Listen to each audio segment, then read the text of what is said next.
I'm curious to know though, so your co-founder in your first startup, which was called Gharpay, was Arpit. And Arpit has stuck with you through the journey now. And I'm curious to know, how did you guys, I'm assuming you were just fellow students and you met at BITS Pilani, but how did you guys start talking about this idea that would eventually become a cash on delivery as a service company, your first startup? So Arpit and I, we met in that same entrepreneurship club. And Arpit was somebody I really respected at BITS. So we weren't best of buddies, but we used to hang out because of the club that we were in. And Arpit used to be part of the robotics club at BITS. And people at the robotics club were basically some of the smartest people on campus. So I used to really look up to Arpit and really think of him as a very, very smart person that I would love to work with. So when I started working on a new idea, I made a list of about like 5 people that I absolutely had to work with and co-found the company with. And so Arpit was number 2 on that list. There was number 1, somebody who was another student, and then there was Arpit. So I spoke to the first person on that list and I asked him, hey, do you want to work on something like this? And he sort of dismissed the idea and he was like, that's not so interesting for me and I don't want to do it. And I felt a bit hurt that why would he dismiss this idea?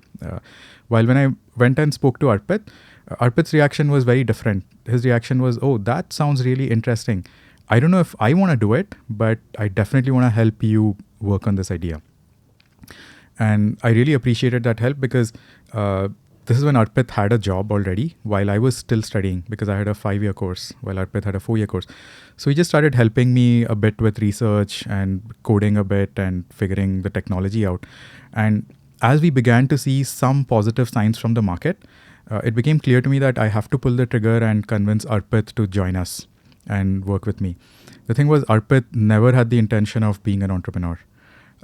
He was interested in the idea of working at a startup, but definitely not starting something of his own, because he really wanted to have a good career and live a nice, comfortable life. So I remember. So I was roommates with Arpit for a short period, and there was this one night when I was chatting with Arpit, and Arpit was sort of giving me mixed signals about joining us and joining me. And I'd already found a third co-founder to work with us. And Arpit was supposed to be the CTO, and the third co-founder was supposed to work on the operations while I was supposed to look at sales and marketing. And Arpit was not giving me a committed answer. And that night I just stayed in his room and sat in a chair for like 4 or 5 hours. And I told him, till you agree to resign the next morning, I'm not gonna get off this chair. You cannot make me get off this chair. And that's basically what happened. And by the time 4 a.m. came around and we've been having heated debates throughout the night, Arpit was like, okay, fuck you, man, I'm gonna resign. Now get out. You broke him down. Yeah. And because I did believe that he also wanted to do it, but he was so afraid of taking that leap. We did not have any funding. We did not believe we would ever get any funding, because this is like 2010. There are barely any investors in the country. So we knew that we had to grind it out and turn this into a business. And I did believe that Arpit wanted to do it, but he was just not willing to take the risk unless I showed the confidence that, hey, I could make the business work. You just have to figure out how to make the other things work. So that sort of convinced Arpit to come on board. And and since then he's been on this game forever. And he actually flipped the story with Appsmith, because Appsmith was his idea. I didn't want to work on Appsmith. I wasn't so sure about working on something that's open source and a developer tool. Did he sit in your room for 5 hours? I guess he didn't have to. Yeah, he didn't have to. He just told me that, hey man, I know you're working on other startup ideas, but this is the only thing I want to work on. Now you can choose to work on this with me or work on something else with somebody else. I was like, okay, wow. I'm going to work on this. That's amazing though. So he couldn't make that leap to start Gharpay. So you just kind of pushed him, forced him to do it. Yeah. But okay, so tell me what exactly Gharpay was. I've sort of summarized it earlier, like cash on delivery as a service. Was that the initial idea from day one, or did it sort of evolve over time? And also, how did you identify that problem, and how did you realize that it needed a solution, which was the startup that you created? So Gharpay was started in 2010, and 2010 is when e-commerce was just beginning to take off in India. This was before Amazon.in. Oh yeah, way before, like 5 years before Amazon. Flipkart was still just beginning, and Flipkart hadn't even, I think they had just raised a single round from Excel. The biggest companies in that internet economy were actually the travel companies. So it was companies like Make My Trip, Redbus, ClearTrip, the event companies like Book My Show. These were the biggest players in the internet market. It wasn't the e-commerce companies. And I was a student, and I had a debit card from SBI which did not work online.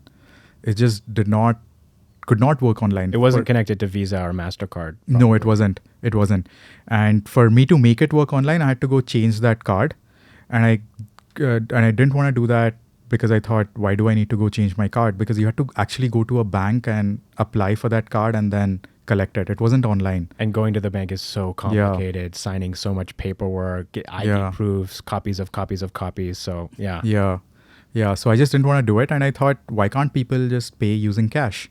Because you can order something online. When that arrives at your doorstep, you can just pay for it in cash. Isn't that simple? And I knew for a fact back then, which is I think still true today, is that India is primarily going to be a cash-driven economy for a long time. In my head, I did not see UPI coming, or I did not think that credit cards are going to be so big as they are today. I did think that because India is primarily a cash-driven economy, it's not going to change so quickly into a digital economy. Today, of course, it's very different. So that was the genesis of that idea, because I couldn't buy stuff online, and I wanted to create a cash-on-delivery service so that everybody around the country could buy online without using a credit card or a debit card online. Wow. Okay. Solving a problem that you yourself were facing, basically, is how it started. And eventually you managed to get Arpit on board. You guys got started. And I think though what I've heard from other interviews that you've given is that it started to become not a business that you really enjoyed running. Is that accurate to say? Yeah. So it really started scaling fast. We went from 2 people in a room to about 130, 140 people. In about a year and a half or so? In just about a year and a half. And our revenue was also scaling very rapidly. We had 7 offices. And remember, I was only 20 to 23. I had no management experience. I had no idea what it meant to lead people, manage people. And every day I would just come back extremely depressed and unhappy and feeling like I'm not good enough, or I'm going to run this business into the ground. The scariest thing about running that business was we were dealing with a lot of cash every single day. So I knew it was a matter of time before maybe our employees would get robbed, or somebody would give us a ton of fake cash that we wouldn't be able to detect while picking it up. And that would be our loss, and that would bring the company down. How are you guys moving all this cash around? It was people on bikes, people collecting cash on a bike. Then if it crossed a certain threshold, if it became 1 lakh in cash, they would go deposit it in a bank. If it was less than that, they would bring it to the office. And the thing is, our entire business was running on these people. If even one of them turned out to be a crook, we were screwed, because we were only making 2% of the money that we were collecting. So if we lost the money that we were collecting, we would have to make 50 times that money to recover. 50 times our commission to recover that money back. And that used to be incredibly stressful. And over time, I just stopped having fun because I wasn't a great manager or a CEO. And I was running a business that was extremely stressful every single day. And I just realized it's not for me. Life is sort of too short to be working on something that you don't enjoy. Because I got into entrepreneurship because I thought I'm going to have fun, and I wanted that to be fun. And I knew that this wasn't fun. So at some point in time, I started believing that we are not going to succeed. And that belief then permeated, through the org. And everybody started feeling like things are not going well. Because if your CEO isn't confident, then nobody else feels safe or successful, right? So that's when we started figuring out how do we exit this business. Now, during all of this, I also had investors who were invested in the business, and I did not have a good relationship with them. And that's primarily because it was a 22, 23-year-old kid trying to work with investors who were like 30, 35 years old, a lot more mature, a lot more aware of how the world works. So they had a difficult time working with me, and I didn't make it easy for them either. And because that relationship was also a bit in tatters, I wanted to figure out how do I get out of this situation where nothing seems to be going right. Wow. It sounds like a really difficult place to be in personally, where you went from being this idealistic, like excited about startups kid who, wants to start something and change the world, to actually starting a company that almost feels like it's imploding, and you're just like, you can't even get out, right? You're just surrounded by this mess that you've created. But the crazy thing is that the mess was actually profitable. Like, this was a good business, and it was also genuinely solving a problem that e-commerce companies needed someone to solve. Yeah, it was a good business, and it was a business that was growing 20% every month. It was, by all objective measures, it was doing well. And that was probably one of the reasons why my investors were so unhappy with me, because I couldn't get out of my own head. I thought we were failing. I thought 20% every month wasn't good, because in the early days, we were like doubling every month, like 100% every month. I thought that's what good growth looks like. And this is when there wasn't enough advice on the internet. You had no idea what great looks like and what terrible looks like. Today, I know that a business that grows, 30, 40% a year is an incredible business. While our business was growing like 4-5x a year, and I thought I was failing. So that was a weird experience, which also taught me how I can be too much in my own head and be too stubborn and not see the picture objectively. Because I feel like it was a depressed state of mind.